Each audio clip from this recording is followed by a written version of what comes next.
Hello. How are you doing? Hello. Good. How are you? Okay. It's President's Day tomorrow. A holiday for some, But but not not for all. all. Yes. No. I also agreed to meet my friend Mary at 10 o'clock in the morning for tea, which I normally would never do on my day off. But I haven't seen her in forever, so that's Mm. I will be working. yes. I'm sorry. Our company doesn't have an official day off until Memorial Day. Yeah, that sucks. Yeah, that Yeah, that sucks. really sucks.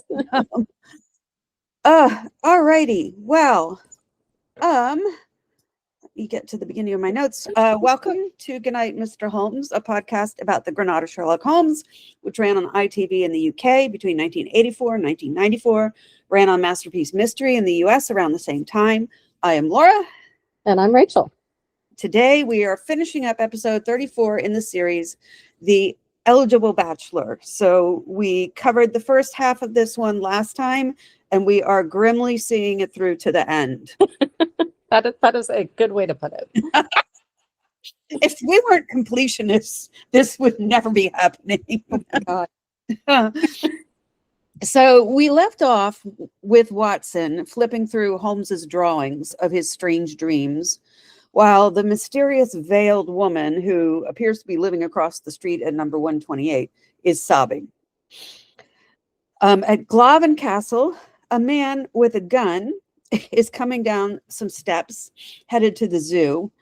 We see a baboon crouched by a beware wild animals sign. The man goes through the woods where the cheetah is prowling. He's wearing an odd pair of glasses. One lens is dark like sunglasses and the other is clear. And it reminded me of the glasses that Salman Rushdie wears since he was stabbed and he lost an eye. Oh wow. Yeah. Yeah, And it's green. it's green. It's not black, but yeah, it's the same type of deal. And there's no explanation for this No. at all. Nope. At the London Manor House, which I just realized while watching this second half, has nothing to do with the St. Simon's. It's Aloysius Doran's London Manor House. A butler is introducing an Inspector Montgomery to Aloysius and Watson. Montgomery is carrying a big sack from which he produces Hattie's wedding dress. Why is Watson there? Sorry? Remind me why Watson is there. Oh, because somebody came to get him. That's right. Yes. That's how memorable this is. Oh God, yes. It's so confusing. And the fact we don't know stuff that we should know, I feel like that's not on us. Yeah. So Aloysius is stone-faced as he confirms that it is indeed Hattie's dress. After this demonstration, Montgomery accompanies Watson to 221B. For some inexplicable reason, Watson is knocking at the door.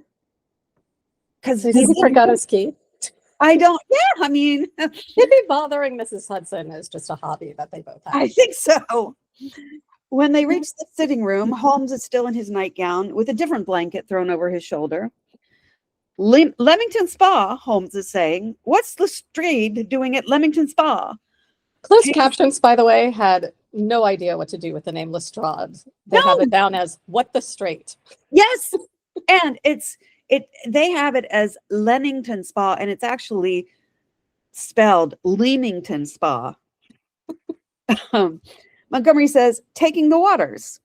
So Leamington Spa is a real town where a lot of British celebrities have lived or spent time, and it's also got a huge video game industry going. A lot of video game studios are there. Oh, nice. Yeah.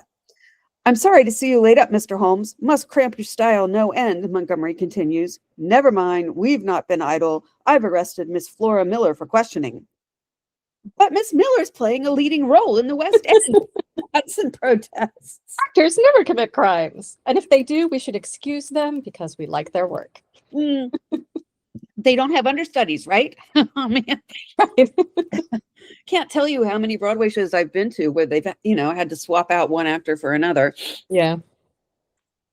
Why, Holmes asks. Flora Miller was seen at the wedding. Then she came looking for the victim. She attacked Lord Robert, and then she was seen with Miss Duran shortly after she left the house, but she'll tell us nothing about it. Nothing. And then there's this, Mr. Holmes.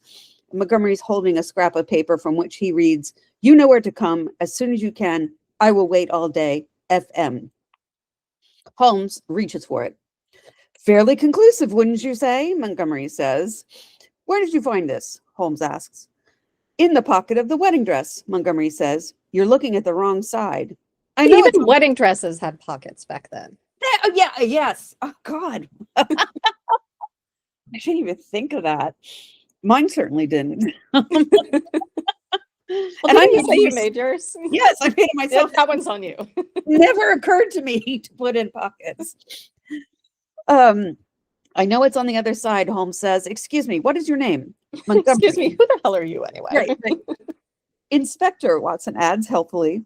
"Oh, an inspector," Holmes says. "This is torn from a hotel bill. Rooms, 8 shillings, breakfast 2 and 6, cocktails, a luncheon, a glass of sherry, 8 pence. He seems very offended by the 8 pence. Yeah, I don't trust any of the online calculators to convert 8 No. pence into today's pounds. But if you're curious, 100 pounds in 1890, I found this fun calculator from the National Archives. It was approximately worth $8,204.93. And so in 1890, you could buy one of the following with 100 pounds, 3 horses, or 10 cows, or 185 stones of wool, or 78 quarters of wheat, or 303 days for a skilled tradesman." Wow. TaskRabbit doesn't offer that kind of deal. No, but I can get you some wool. I have a lot of yarn. I have looked at that, Montgomery says. There's nothing in it. I know of very few hotels that would dare to charge 8 pence for a glass of sherry, Holmes says. "However, Inspector, I would like to interview, please, Miss Miller." "You're welcome to. Good day, Mr. Holmes, Dr. Watson." And Montgomery leaves, saying good luck on his way out. "Good luck to you," Holmes calls after him, and then waves him away, irritated. Get the fuck out. He gets up and he goes to his drawings. The thought of Lestrade, loose in Leamington Spa, and his wife with him. "I need your hip flask and a small bottle of gin," he said. So Lestrade is married. Yes. According to closed captions, What the Straight is married. Well, and also the part like with the wife, closed captioning didn't even pick that up. I got that from another transcript. Really? Yes. Gin, but Watson writes it down in his teeny tiny notebook anyway. Next, they're in a carriage, apparently headed to the police station. I will say the cuts between scenes are so abrupt. Yeah. They're really disorienting. Yeah. "That hotel bill, the message," Watson said. "It must have been passed somehow to Miss Duran in the church. Question 1, how? Question 2, by whom? Certainly by the person she went to meet." "And the initials FM?" Holmes asks. "Flora Miller." "I wonder," Holmes says. At a chaotic police station, there are many more prostitutes in slat fights in the hallways. Montgomery is saying, "Mr. Holmes, the evidence is looking increasingly good." "Against Miss Miller," Holmes says. "I now have this gentleman's evidence. May I introduce Mr. George Tidy?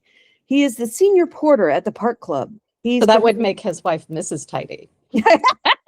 Yes. I hope she's a housekeeper. God, nominative determinism. He is prepared to testify that Miss Miller took a shot with a pistol at Lord St. Simon on the night before his wedding. "If true, that's most intriguing," Holmes says. "Oh, it's true, all right," George Tidy says, and then he wipes his nose with his white gloves. "It's true, and Mr. Tidy has the proof," Montgomery says. Next, we're at the Park Club, and Holmes is waving his cane around, nearly bonking Montgomery upside the head. He's following bullet trajectories. Except he's making up the point of origin. Yeah, I know. So he's trying to find where the bullet landed by making up a point of origin. Mm-hmm. Okay. And then he magically finds it. Yeah, weird. It's almost like he had a scriptwriter. He goes over to the large oak doors and finds a bullet embedded in one of them, and he pulls it out and gives it to Montgomery. The bullet, he says. There, Montgomery asks. A pocket gun, wouldn't you say, but not Miss Miller's. Not Miss Miller's? No, certainly not. The gun has yet to be invented that can shoot around corners, Inspector. But someone took a shot at him, George Tidy says. Of course they did. Now, Mr. Tidy, who do you think attempted this murder? I have no idea, sir, but there were several other people about. But I noticed that the door of his lordship's carriage banged at the same time the gun went off. And Holmes is nodding at this. But what really alerted me was the chips coming out of the stone, Tidy continues. Well, naturally, after that, I had to turn, and there she was, Miss Miller, I mean, staring at me, furious. And so you thought it was she that fired the shot, Holmes says. Very natural. However, it was not. Person or persons unknown. Do you ever make sense of this, by the way? No. I didn't think so. I didn't even bother to follow up any line of inquiry there. Yeah, I completely forgot about this scene until just They go to Flora Miller's cell, and she's looking through the little window in the door, half smiling, half raging.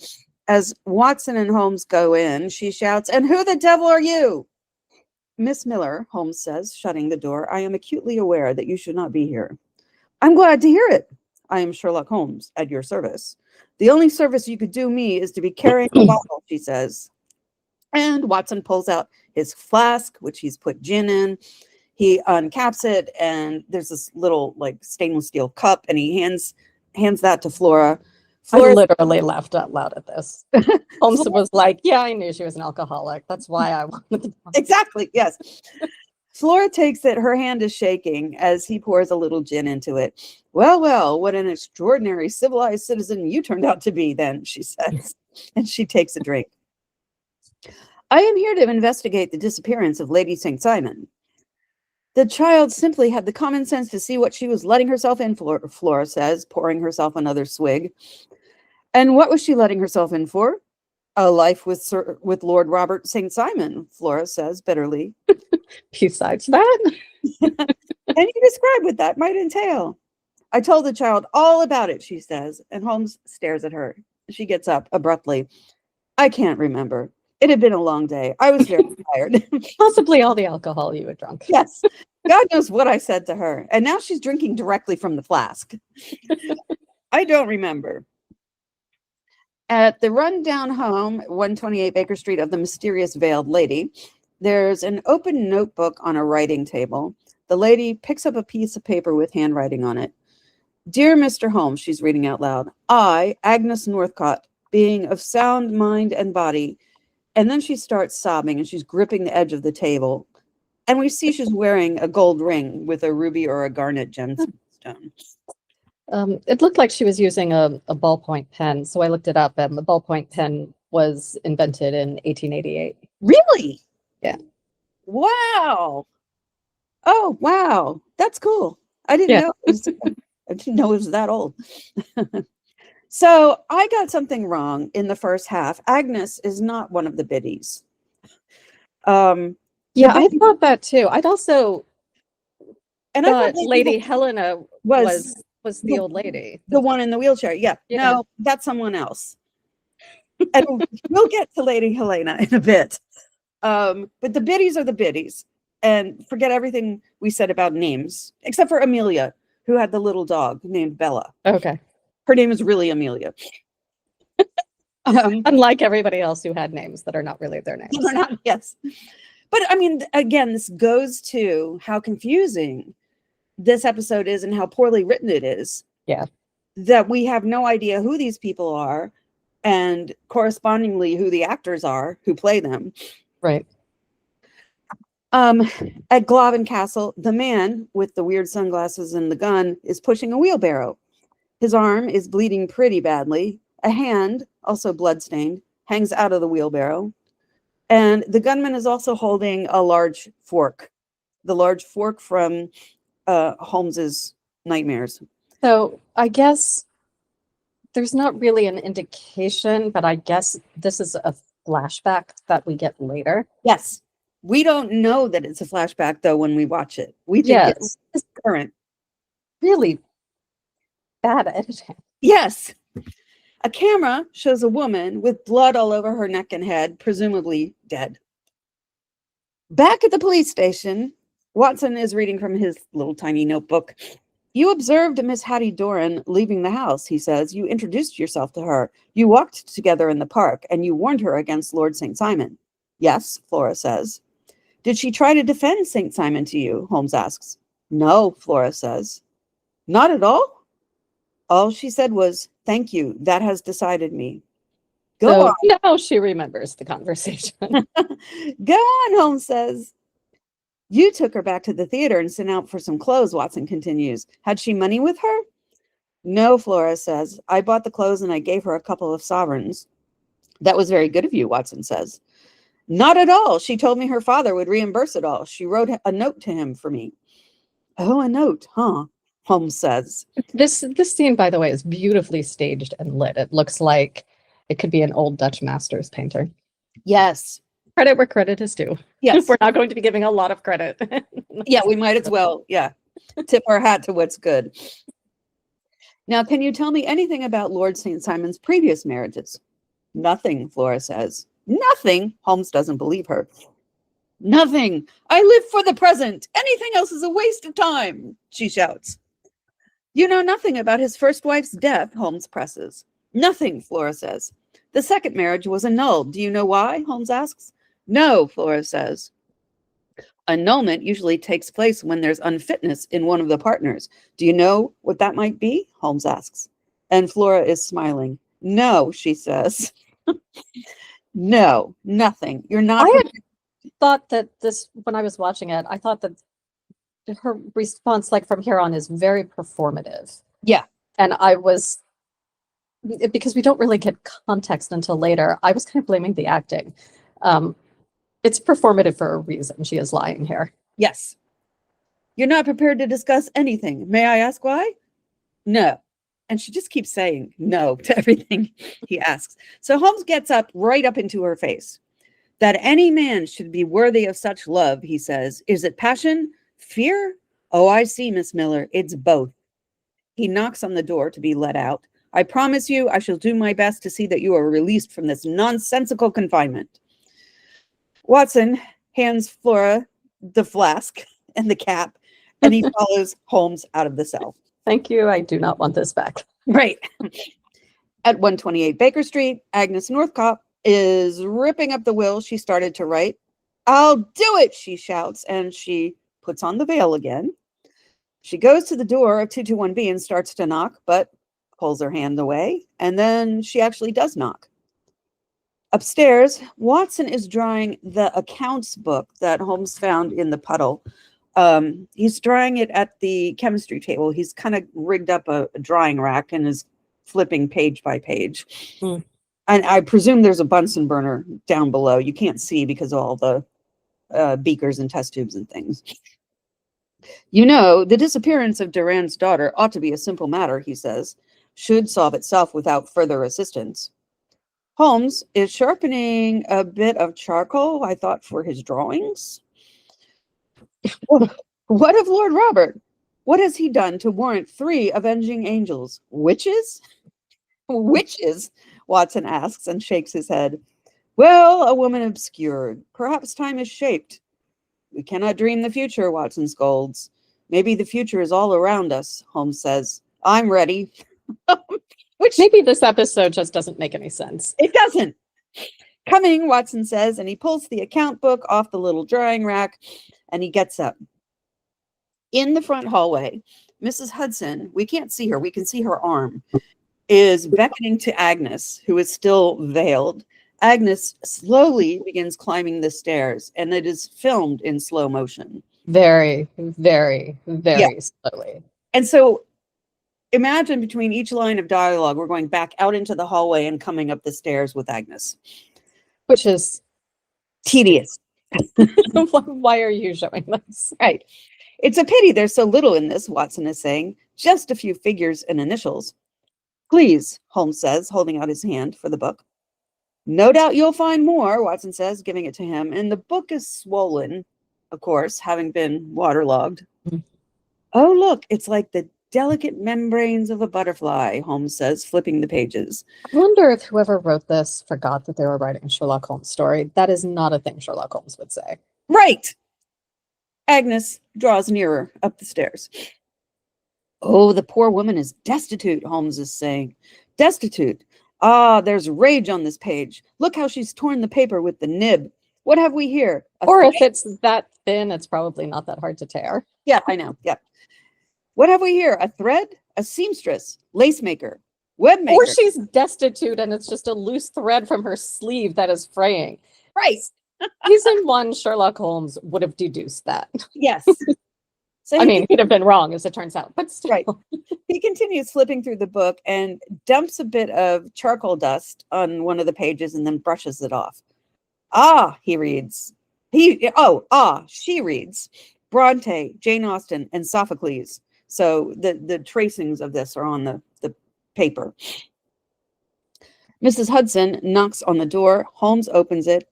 Agnes, still veiled, is standing behind her. The woman with the veil, she's back, Mrs. Hudson says, stating the blindingly obvious. Because she's standing right now. Agnes comes inside. Mr. Sherlock Holmes, she asks. Yes, I am here. Holmes says, we've met before. I am Agnes Northcote, she says. Miss Northcote, Holmes says, what are you to say to me? I want my booklet back. Also, this dialogue is terrible. Yes, it is. Before I can tell you that, I must know your connection with Lord St. Simon. None. Watson? We are investigating his wife's disappearance, Watson says. The whole time, Holmes is staring at Agnes's face through the veil. You must not find her, Agnes says. Such an edict requires justification, ma'am, Watson says. No woman with a fortune is safe from him. Believe me, she says. Believe me. Really? Well, I'm afraid I am burdened with a rational turn of mind. I need proofs, Holmes says. Miss Northcote, I need proofs. Because why say anything once when you can say it twice and possibly 3 times? Yes. And again, the padding in this episode. I have no proofs, exclaims Agnes. Only my conviction and experience, not just my own. Conviction, Holmes laughs. Well, that's a luxury that I have almost forgotten. She turns away, but Watson says, you clearly have much to tell That's us. his way of saying that all of his cases have been thrown out in court. Yes. You clearly have much to tell us. Miss Northcote, please sit down. So she sits down on the wicker couch. Sits down, and you can see that the veil she's wearing is so long behind her, it's trailing on the floor. Yes. It's ridiculously long. It must be, I mean, we both sew. It must be like, I want to say 3 yards or more. Yeah. It's just this, presumably it's trailing behind her on the street. It must be filthy. Yes. I have, she says, about my sister. Shall I tell you what happened to her? That is why I came. And she's pulling off her gloves finger by finger. Helena was more alive than anyone I've ever met. She had her fortune. She was in charge of her fate, as few women are, until she met Lord Robert St. Simon. He destroyed her. He took her fortune. He married her, and he destroyed her. When was the Married Women's Property Act? There was a second one. What was the second Married Women's Property Act? We can look it up real quick. Married Women's Property. Okay, there were 2, 1870 and 1882. Women could keep their earnings from employment and income from property independent of their husbands. Married women could acquire, hold, and dispose of property as their separate property. The act permitted women to sue and be sued in their own name rather than through their husbands. So basically, it recognized women as people. Yeah, financially. Yeah. Although I don't know that from what I understand, there weren't a whole lot of women who were going by the law. A lot of them were just handing the property over to their husbands, because the husbands would get upset if it was informed. It was the equivalent today of asking for a prenup agreement. Yeah. And also, if the husband is going to get upset and not get married to you, then, you've got social prospects that are in peril there. I mean, never in the history of ever has it been a good thing to piss off a man. Yeah. But she's, saying he took her fortune, he married her, he destroyed her. How? Holmes asks. He had her committed to a madhouse, Agnes says. And we're back at the opening of the episode with the man carrying Helena in a straitjacket to a carriage. It only required the signature of 2 doctors, and the deed was done. When was this? Watson asks. It cannot happen today. We have the Lunacy Act. Oh, could it not? Agnes hisses, shaking her finger at him. From a site called the History Jar. The Lunacy Act of 1845, there were several Lunacy Acts, required, as Agnes was saying, 2 medical certificates signed by qualified medical doctors, which, as she essentially says, an inconvenient wife was really easy for a man to dispose of. The 1890 Act required an additional summary reception order, particularly in the case of private admissions. This was also known as legal certification. The 1890 law stated, as an additional safeguard against wrongful committal, that a justice of the peace, specially appointed, a county court judge, or a magistrate could issue legal certification for privately admitted patients. There was a £50 fine for any institution that was found not to have followed the correct procedure, and there was also a time limit applied to the duration of a stay in a private asylum. So that's what Watson is referring to. Oh, I didn't realize there was one in 1890. Because I stopped at researching the 1845 one. Yeah, there was another one, I think, in 1853. But for the purposes of the episode, those are the 2 that matter. Okay. I looked up the Earl of Shaftesbury, who was the one who introduced the 1845 one. Nice. Yes. And he was known as a reformer in British politics. So the 1845 one was meant to set up public mental institutions, which sound grim, and they were. But it was an improvement on incarcerating mentally ill people in prisons and workhouses. Yeah, the poor especially would be sent to workhouses. Yes. And it sets standards of care for those institutions, which, I mean, the bar is always in hell, but right. At least there's a standard. Exactly. So at least somebody is watching, even if they're not it was insisting on much. And it was the initial start of treating the mentally ill with some kind of humanity. Right. Watson says, people can't just be put away. Well, if you have money, they can. Anything. She says, they can if your uncle is a duke. If you're handsome and plausible, under the terms of your precious act, I demanded that the conditions of her confinement were inspected, and so they were. A small but learned committee went to Glavin eventually, and we see Robert shaking the hands of 4 gentlemen, some of whom are carrying papers, and they all look very dignified and blah, blah, blah. Robert! There's a shriek from upstairs, and Helena is coming down, dressed in her nightgown and nightcap. Knowing what they wanted to find, Agnes said, and of course they found it, charmed by the compassion of Lord Robert, who had kept his wife, a profoundly depressed person, once beautiful, now sadly distracted, in conditions that could only be wondered at with their cleanliness, their orderliness, their quality of nursing, and so on. Only one thing was amiss. It was not my sister.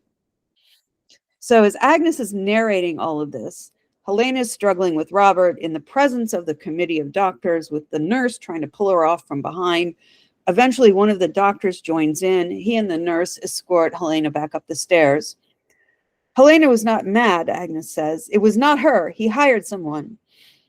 Flora Miller, Holmes says. And to be fair, they all have red hair. It was not. I just have a note here. Oh, this guy sucks. Yes. It was not my sister, Agnes says. It was not her. And where is she now? Holmes asks.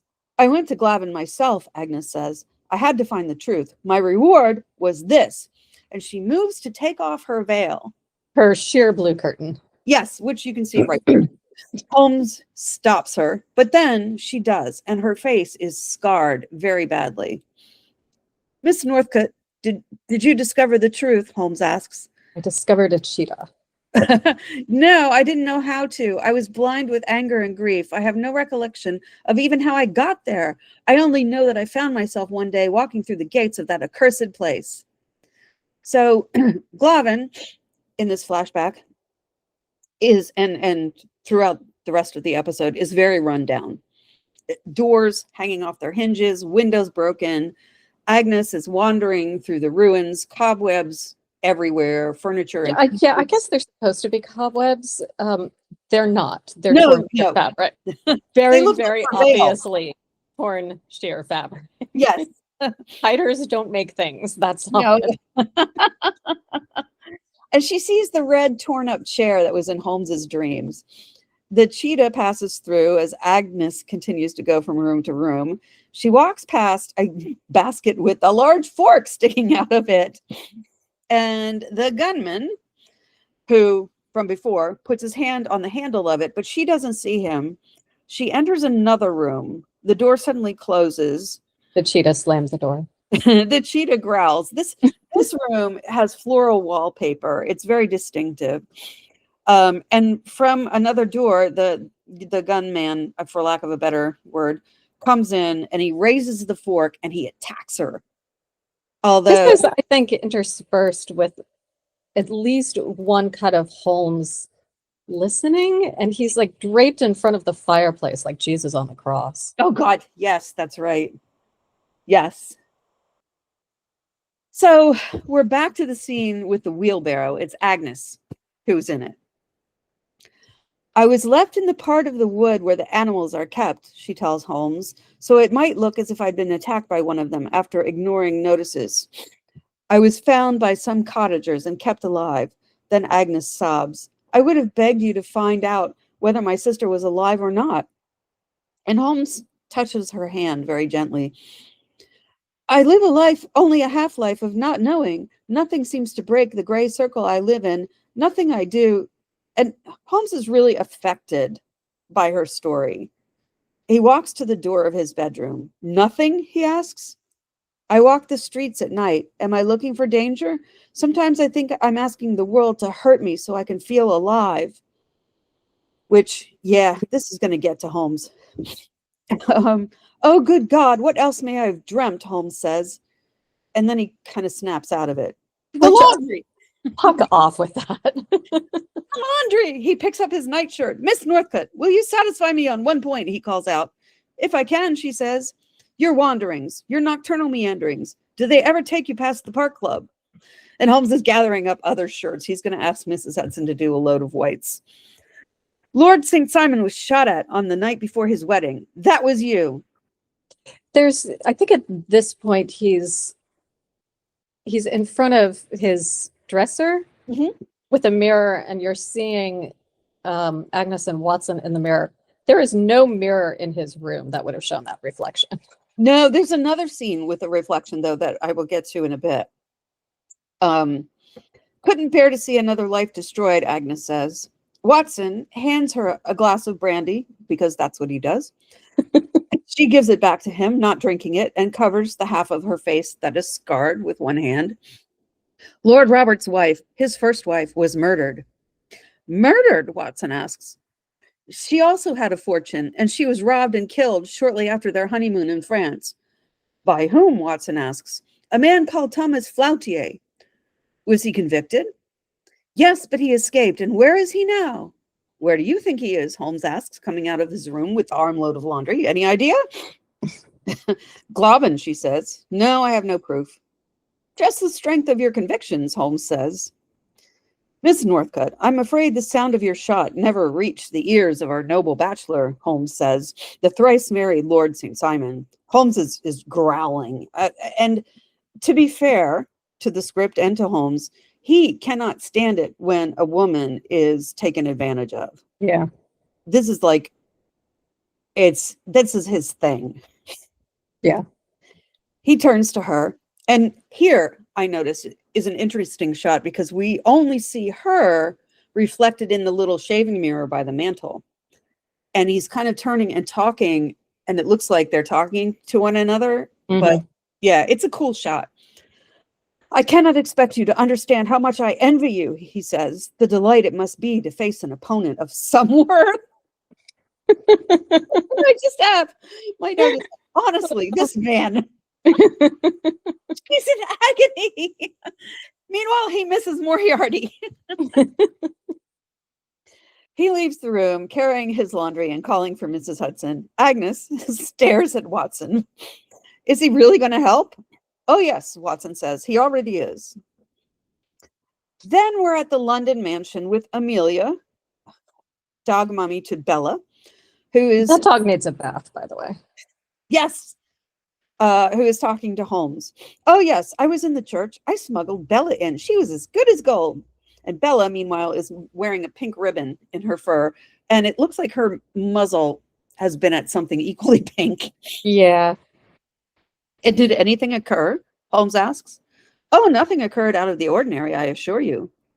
Please try to remember. And so we're looking at the wedding from Amelia's point of view. Sweet little Hattie dropped her bouquet and had it picked up for her. Dropped her bouquet, Holmes mutters. He was quite an oddity, the one who picked it up, I mean. One of the Durans, I suppose. He looked American at any rate. And we see the young man. He's blonde. He's handsome. To me, he looks a little bit like Ilya Malinin, the U.S. skater who wiped out on Friday night. Mm-hmm. I felt so bad for that kid. Yeah. Holmes, is this actor American? No, I didn't think so. And I'll get to that and how I see that out. Holmes thanks her and leaves. Outside the Park Club, Lord Robert is leaving, getting into his carriage. There's another man already in the carriage. His face is kind of shaded by the darkness. You don't, I suppose, have another heiress up your sleeve. It's Gallagher, the man from the club that Robert is in debt to. Damn you, Gallagher, Robert says. The newspapers, you see, reported a vulgar scene on your father-in-law's doorstep. I wonder how you explain that to him. Duran doesn't think me an innocent, Robert says. He has accepted my story. It was clear to everyone that Miss Miller was drunk. So that's when the bell rang for me that the London mansion was Duran's, not Robert's family's. And again, these things are never made clear. It's stupidly confusing, unnecessarily so. Yeah. I managed to obtain from my partners a temporary stay of execution. That's all. A day or two. We must have proof. The Godfather theme starts up. I love it. Proof of what, for God's sake?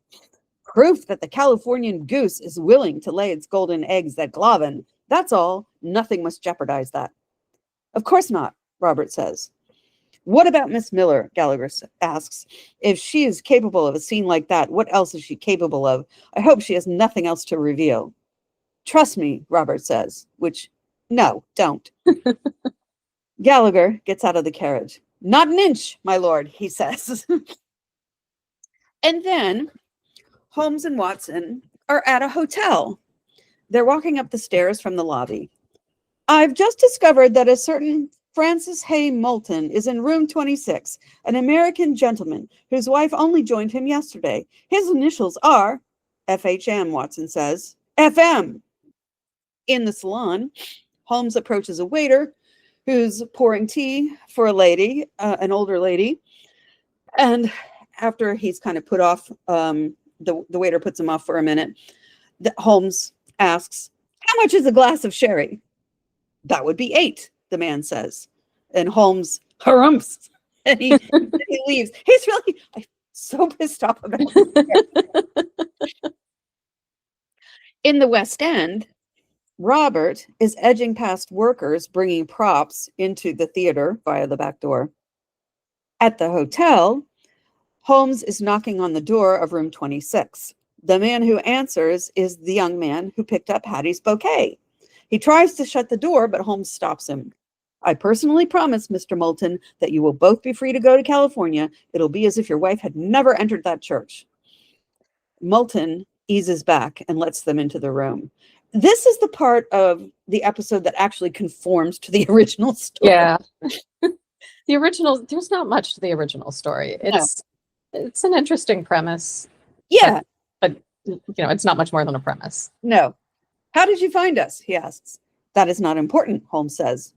if I may give you my opinion, I think there's been a little too much secrecy already. If you didn't know, I am an American. Well, and my note is Moulton has a really American accent. Which, the kind that Brits tend to do when yes, they're playing an American and don't have a good vocal coach. And again, that was the tip off to me that he's English. Yeah. Looking So him, here's my little okay. FYI about accents. It's not. So the advice you tend to be given is, well, you pronounce this word like this, and this word like this, and this word like this, and that's not how accents work. No. So when we talk, we don't think about the shape of our tongue, the muscles in our mouths, how close together our teeth are. We talk and we assume that everybody does the same thing. The reality is that everybody who has the same accent as you, yes, does that. Right. The accent is created by the shape of the tongue, by how the muscles of the mouth are held, how close together the teeth are. And then you just talk normally once you've figured out what that mouth posture is for that accent. So I've always felt that I could, and just like Amelia, right? He looked American. Well, sometimes you can tell by the muscular, like the way people hold their mouths, whether they are English speakers or not, native English speakers. I used to work. It's probably a visual representation. Of the muscle structure over time. I used to work at a Barnes and Noble that doesn't exist anymore, but it used to be the flagship store before the Union Square store. It sold medical textbooks, and I was a supervisor on the medical floor. And of course, we had customers coming in from all over the world doing residencies at NYU and Columbia and Cornell and like buying their textbooks. And I could kind of spot just by a jawline whether someone was going to speak to me in an accent or not. Interesting. Yeah, it became, I mean, I was there for 2.5 years and it kind of became a game. That's very cool. Yeah. But this actor in particular, I looked him up on IMDb. Yes, he's English. This is his first ever role. Wow. So no wonder his accent was ham-fisted. Well, I've even long-established actors. Oh, Cumberbatch can't do an American accent. Yeah, shit. Do terrible American accents. The best American accents that I've heard come from Australian actors. There must be some really good vocal coaches in Australia. Margot Robbie. Nicole Kidman. Nicole Kidman, yes, but she has a weird accent all her own. There were a couple of people in there was a series called Without a Trace some years ago. There were 2 Australian actors, both of whom were playing Americans. And you would not have guessed that they were not Native Americans. That's wow, amazing. This actor's name is Peter Warnock. He's a jobbing actor with a handful of roles. The latest of which was in the Hulu series Say Nothing, about the IRA, which I cannot recommend strongly enough. It's based on an amazing book with the same title, which I also cannot recommend strongly enough. Please read and watch. Anyway, may I speak to Mrs. Moulton? Holmes says, following Moulton into the bedroom. There's a fringed shawl hanging over the chaise lounge, which, signs a woman has been there. We are engaged by Robert St. Simon to find his wife, Holmes says. And he pulls up, staring at the pillow on the bed. There's a knife under it. Moulton picks it up. Meanwhile, Holmes is at the vanity table. He's smelling perfume and looking at all the feminine artifacts there.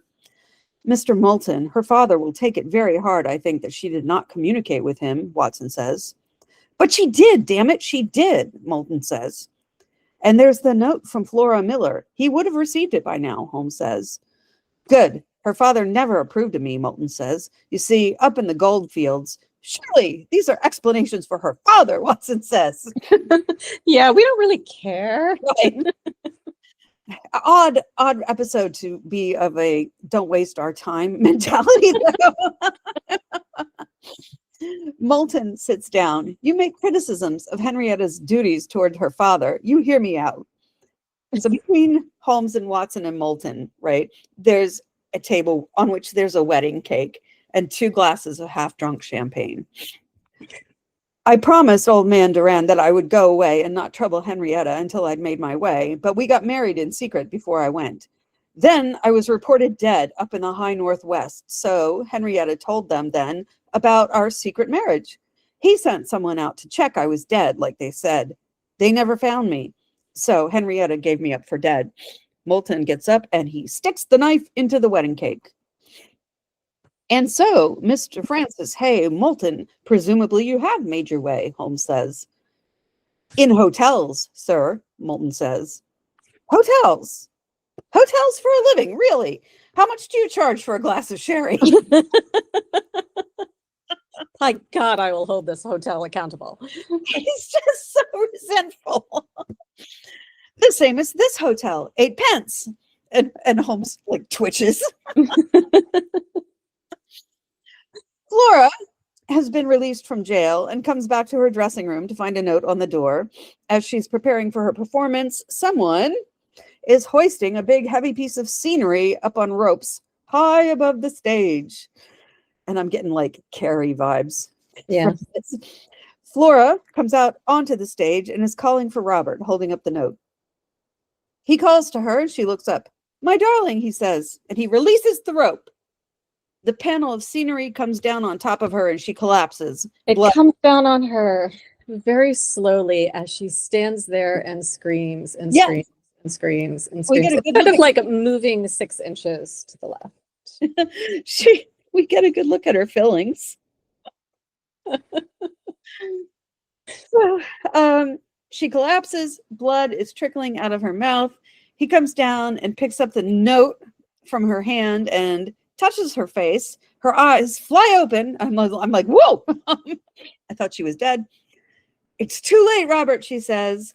She gurgles and her eyes go glassy. So again, I'm thinking she's dead. Robert hurries to the door, touching the note to a candle on the way out. As it burns, Flora calls out, I told the child everything. And then she dies for real. I mean, leave it to an actress to stretch out a death scene. Yeah. As Holmes and Watson leave the hotel room, Moulton is saying, anyway, Lord St. Simon might have saved his money from employing you. Why do you say that? Holmes asks. Because Henrietta has gone to see him, Moulton says. I wish she had not done that, Holmes yells. Why would you do this? Without muscle behind you. Why would you do it at all? Right. That is like let the court going to somebody you know killed someone else and going, I know you're the murderer and I'm going to go to the police. Oh no, I'm now dead too. Who could have seen this coming? So dumb. But Hattie is back on a horse, looking glamorous, staring over at Glavin. She's alarmingly thin. Yes. I don't think I realized that last week. And she also has like hair and spare, like lots of hair. I can relate. See, I can't, and I'm jealous. Inside, the housekeeper is reading a newspaper. The headline is that Flora Miller is dead. Hattie gets off the horse and walks towards the castle. She goes through the woods and then comes out at the same place Agnes had arrived at, where the broken windows are. Holmes and Watson are in a trap coming towards the castle. Watson's checking his gun. Hattie walks through the castle the same way Agnes did, seeing the torn chair, the so-called cobwebs, hearing the cheetah. The groundskeeper dude's hobby is tearing up furniture with a fork and flaming the cheetah. She's hearing the cheetah, which is following her. She walks past the basket with the large fork in it and arrives at the room where the cheetah is, the floral wallpaper room. And she closes the door on the cat. So the cat's in one room, she's in another. As Holmes and Watson get out of the trap and begin going through the woods, the baboon is chattering at them. That is the last of the baboon's starring roles. Yeah, they look up and there's a tower that you can see is still under construction, and the baboon turns its head and looks at them. Like, look, I'm on my lunch break, okay? Get back to work. It is a very annoyed look. Inside the castle, Hattie finds Robert sitting in a large chair in a room with stained glass windows, and those windows are gorgeous. Yeah. Hello, Hattie, my darling. Where have you been? Where did you disappear to? And he's smiling. Where is she? Hattie asks. Where's your wife? You're my wife, Robert says. I don't know that I am anymore, she tells him. Robert gets up. What are you saying? Robert, why didn't you tell me? She asks. Well, you didn't ask. Tell you what? Everything. Everything about your wives. Robert looks stricken. That's the past. Not important. I don't want to relive the past. The past is dead. You're the future. Like Flora, whom I don't actually know. I live only for the present. Where is she? Hattie asks as Robert comes toward her, and she backs up a little. Who? Your wife. I have only you, my darling. The marriage was annulled. Have you been talking to Flora Miller? I know you have. And they're going around in a circle, him walking towards her and her backing away. Like, if you're that afraid to be near him, why did you go there to confront him? It's maddening. Oh, my darling, I beg you not to listen to that woman. She is a drunk, and she has no sense of decency or truth left. Where is Lady Helena now? How should I know? Robert says. Be careful. Okay. Do you care for her, Robert? What? I pay for her care. Seeing her is too painful. The poor creature is afflicted with self-persecution and distorted delusions every time I appear. And Hattie is laughing. The authorities have asked me not to go anymore, Robert says. The authorities, Hattie says. Is she alive, Robert? What are you saying? I don't believe you, Hattie says, shaking her head. I believe Flora Miller. I believe what she told me, and it makes me ill to think it. And I thought she was a drunk, just another drunk, and it didn't mean anything. Listen to me, Robert says. You took Lady Helena away from her private hospital. You took her away. Where is she, Robert? The place was no good, he says. And you brought her here. The place was no good, damn it, he yells, and he grabs her and begins choking her. Why did the murderer of your first wife escape, Robert? She manages to get out, and he's choking her and kissing her at the same time, which... Yeah. Where to? Do you have a servant here, Robert? Is his name Thomas Flautier? Stop it, he yells, continuing to choke and kiss her, and then he grabs her and lifts her up. When I let you go, Hattie, what I did for you. With you, the world's changed. Hattie, you must believe me. Say you believe me. And he's kind of wrestling with her, and she falls to the floor in the first of a number of these kinds of moves. Yeah. I mean, she could try running away at this point, but she doesn't do. She could also have tried not coming there in the first place. Well, yes, but we can't rewind time. Never, not the sight of hell, she says. Very well, that's it. It's over, Robert says. He goes to the door, closes it, and locks it. Yes, Thomas Flautier is the man who works for me here. Amongst some other things, he looks after the needs of Lady Helena. It may give you some satisfaction to know that your stubbornness will be the inevitable cause of her death now. Yours too, of course. Hattie. Why would he have to kill Helena if he's going to kill Hattie? I just don't know. The thing makes no sense. Hattie's in an alcove by a window, sobbing. Flautier, he monologues, will arrange an accident for you. The money willed out to me. After a suitable period of mourning, I'll leave. Hattie keeps sobbing, but no, she's actually laughing. And you think Pa will let you walk off with my money, she says.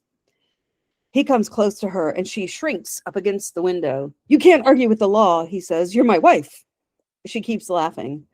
No, I'm not. What do you think happened to me in the church, Robert? When I dropped my bouquet, I saw the man I married, a ghost. I thought he was dead, but that's... The other man I married. Yeah, well, that's where I've been with my husband.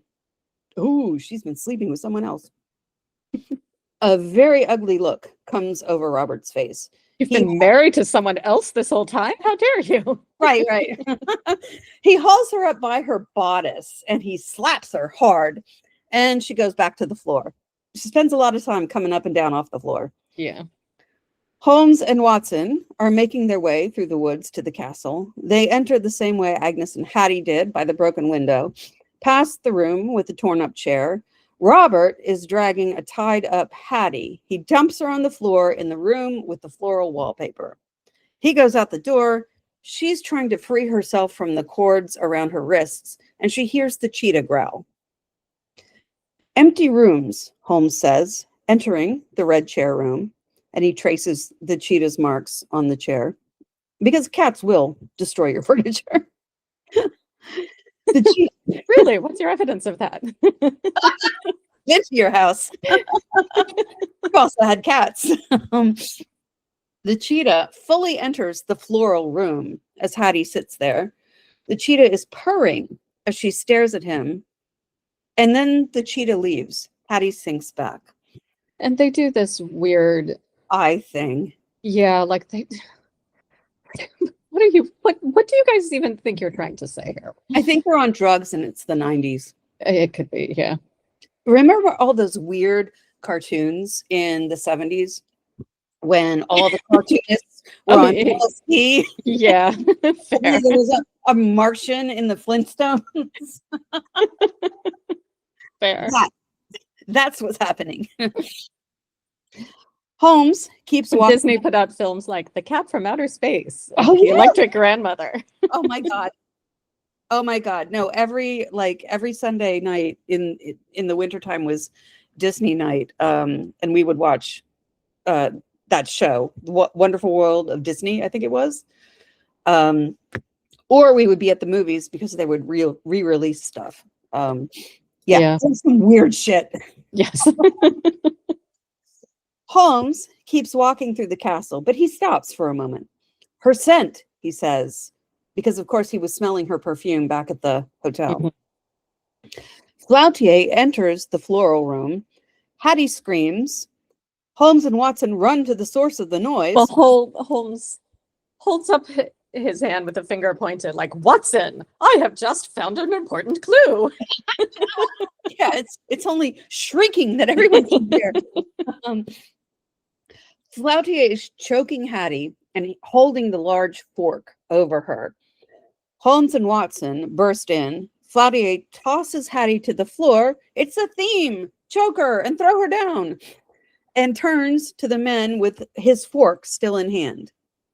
Holmes pokes him with his walking stick and then starts slapping him with the top hat. To be fair, his reach is longer than Flautier's. Yes, but it was just such a dumb scene. Hattie scoots over on her knees and she's trying to knock Flautier down with her body. When Flautier raises the fork again, Watson shoots. Flautier falls to the ground, groaning. Outside, Robert runs away. Watson, take care of her, Holmes says, as he goes out to pursue Robert. Watson takes Hattie out of the room and closes the door. The cheetah, smelling Flautier's blood. The cheetah's like, wait, take me with you. No, but the cheetah's got munchies on his mind. He comes back in. As Flautier screams, the cheetah attacks. Watson pulls back a little, hearing it, but Hattie keeps racing down the stairs. In the woods, Holmes finds a pair of spectacles. Robert runs on ahead through the trees. Holmes is seeing the real-life scenes of his dreams as he goes after Robert. I keep trying to pretend that dreams never happen. I know. Robert grabs a set of keys that are like hanging off a tree and lets himself into a kind of outdoor cage, closing the door behind him. Inside the cage, a family crypt or something, right? Oh, it's a chapel actually, but the roof is gone. Okay. Inside the cage, a hand with sharp fingernails emerges. It's the Banshee from Holmes's dreams, who is also Lady Helena, dressed in rags, her hair matted. She's filthy. She comes out. Well, she was also hiding under a pile of leaves, wasn't she? Yes, but she's got leaves in her hair. She scurries to one side. Robert is whistling as Holmes draws near. Lady Helena pulls on a rope, which is attached to the stones around, and she yanks the stones down over Robert, cackling. Yeah, let's not speculate how she managed to set this up. Well, I mean, because the rope is attached to an iron ring in the stones. Mm-hmm. How did she put that there? No idea. Then she starts singing and twirling around. Holmes enters, seeing a dead Robert under the stones. Lady Helena crawls up towards the Holmes and lunging at him, again out of his dream. And then she clutches him, sobbing. How I've waited, she says. How I've cried again and again in the darkness for this moment. I know, Holmes says, holding her. I know. And you see at this point that he's sitting down and she's sort of splayed across his lap like an accidental pieta. Yes. Yes, exactly. So then in a carriage outside, Holmes has Lady Helena wrapped in a blanket. Who are you? She asks. Emissaries of your sister Agnes, he says. I guess they're not working for Robert St. Simons anymore. Tell me, how did you do it? I've spent 7 long years ensuring the chapel's utter instability, Lady Helena says. At any attempt I made at an escape was thwarted, so I recreated the entrance, brick by brick, timber by timber. I made a science of instability, and I succeeded. And I don't understand how she did this. Yeah. Nobody noticed she was doing this. Right. 7 years. It is unique in my experience to have served the sentence before committing the crime, Holmes says. And Lady Helena collapses her head on his shoulder as he asks for a nurse. At 221B, Watson is writing up the case. And so it was that we discovered the true mistress of Glavin, a woman so far from madness, who had so triumphantly survived for 7 years of captivity that Holmes was pleased to call her one of the finest minds he had ever encountered. In meeting her, I believe, Holmes... Irene Adler steps up and says, "Oh, excuse me?" I was just thinking that, yes. In meeting her, I believe Holmes solved the riddle of his dream. And then we see Agnes outside on the lawn in a chair with tea things on a nearby table. Watson is on the ground at her feet. Holmes is walking with Lady Helena, who's carrying a basket of flowers. And the only reason I could tell the difference between the two is because Lady Agnes has this kind of scarfy veil thing going down half her face. It only troubles him now, insofar as he cannot deny the possibility that it was prophetic, but the new owner of Glavin was none other than the Lady Helena St. Simon. Lady Helena wisely decided to sell in and redeem the mortgages upon it. I cannot conceive of a happier prospect than to imagine Glavin restored for the enjoyment of the Moultons and their future family. And there's a scene where Lady Helena and Agnes are holding hands, and they have identical red stoned rings. So that's the significance of Agnes's ring. And Moulton is lounging in the fields above the castle as Hattie walks over to join him. How dare you, Holmes says from the doorway. He comes in. How dare you make a record of this case? You write up my cases? How dare you, Watson? A record? No, Watson says, lighting his pipe. I'm merely answering an invitation to another seminar. Really? Holmes says dismissively. Well, be quick. We leave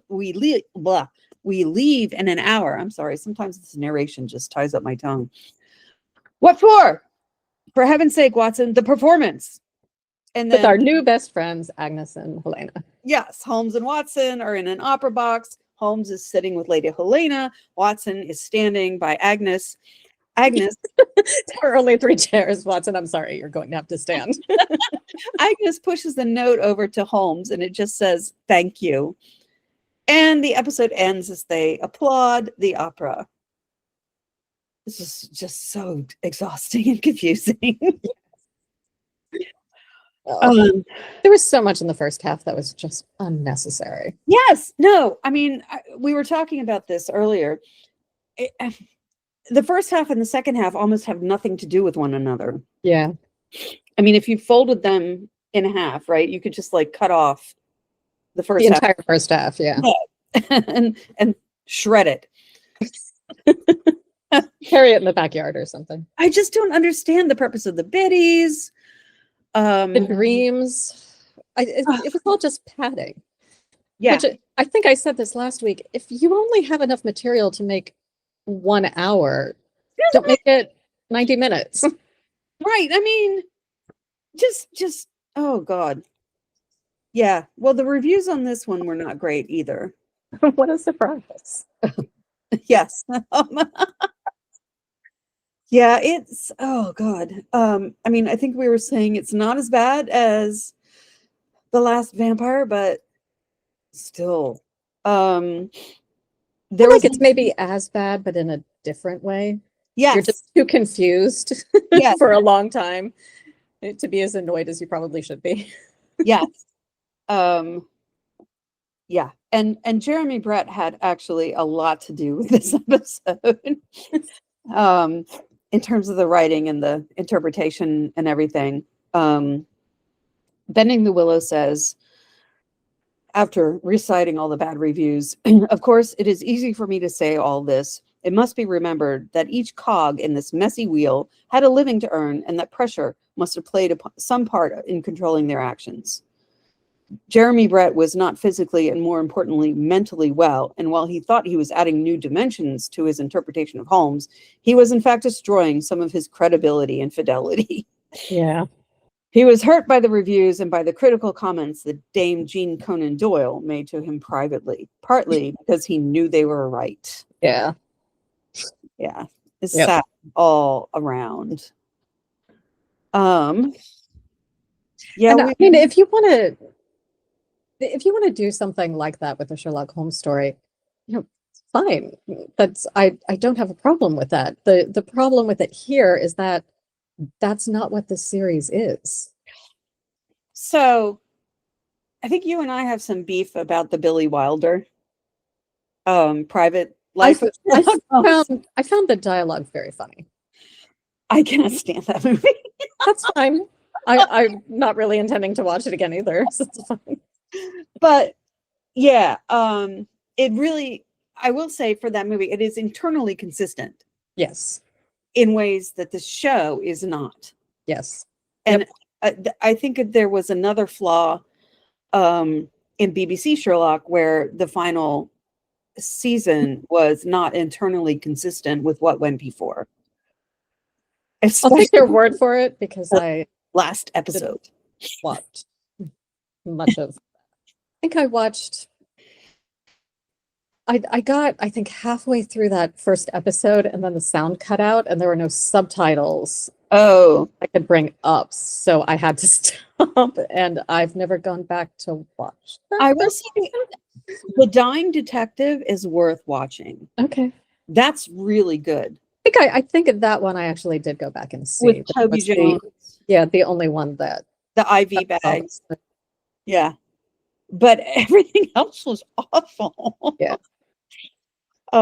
Yeah, they went off the rails, and I think that happens with shows, especially when they're about a character who is so clearly defined as Sherlock Holmes. There's this need to humanize him, and it's probably better. Yeah, except I kind of feel like they went in the other direction in that series. They kind of made him less human. Which series? The BBC? The BBC. Yeah. Well, they made him a superhero.